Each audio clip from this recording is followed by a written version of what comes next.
you سړی راغی جناب رسول الله صلی الله علیه وسلم وی جی شات میں پکار دی خو یو من شات میں پکار یو من سردار کونین ورته فرمایل چې ورشه حضرت عثمان د شاتو تجارت کوي او هغه ته ووایه نو به من شات درکړي په منډه لاړو حضرت عثمان سلام علیکم وعلیکم څنګه راغلی وی جی یو من شات میں پکار اوس حضرت عثمان ته ګوره چې سړی ورته وایي چې شات میں پکار دی خو یو من تاسو مونږ ته په دې سوچ پکار دی چې اوس حضرت عثمان ته یو سړی راځي چې شات راکاو یو من راک حضرت عثمان ته پکار و چې کوټه کې ورپسې راغستی وی چې من شات څوک چاله ورکوي هغه بچیا کېنولو چې څه ساعت تېر شو حضرت زما خبره وی قافله را روانه ده د شات او انشاءالله چې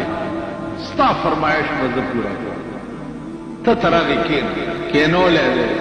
او وخت مناسب روټۍ پې خورولی ده چې قافله را ورسېده د 200 اوښانو نو حضرت عثمان رضی الله تعالی عنه ساروان ته وایي چې تر هغې بل کار مه کوه چې څو پورې د دې سړي ته من شات نه یې ورکړي د مخکیني اوښ نه بار کوز کا او من شات ته دته ورکړه چې دی ځي بیا به ګوري هغه ورته وایي چې جی من شات چې دته ترې ورکړم نو د اوښ یو انډی سپک او یو دروند نو بیا به په اوښ بار نه ټینګي حضرت عثمان ورته وفرمایل چې من خو به دته خامخا ورکوم چې اوس پکې خبره دا پېښه شوه چې بار په اوښ نه ټینګېږي نو دا ټول بار والا ورکړه نو ساروان ورته وایي چې جی دا ټول بار د اوښ به دی وړي څنګه وی چې وړی نه شي نو اوښ هم والا ورکړه ساروان ورته وایي چې دا مخکینی اوښ چې دی دا مقدمة الجیش غوندې دی دا نور اوښان په ده پسې ځي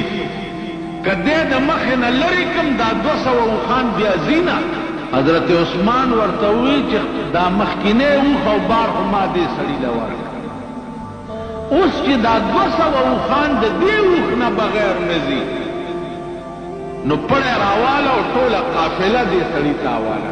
ساروان زر پړی واغستو هغه سړي له لاس کې ورکړو چې واله کاکا بوزا حضرت عثمان ورته وی چې تلوار ولې کې وی جی پړه کې مې یره پیدا شوه چاسې نه چې اوس ته راته ووایې چې تم ورسره ځه ځکه چې زه خو ستا غلام یم که نو چې ته راته اوس وایې چې تم ورسره وی ولې چې ته ورسره ځې بده ده وی عثمان تا دپاره به ما غوندې مریونه ډېر پیدا شي خو په خدای مې دې قسمي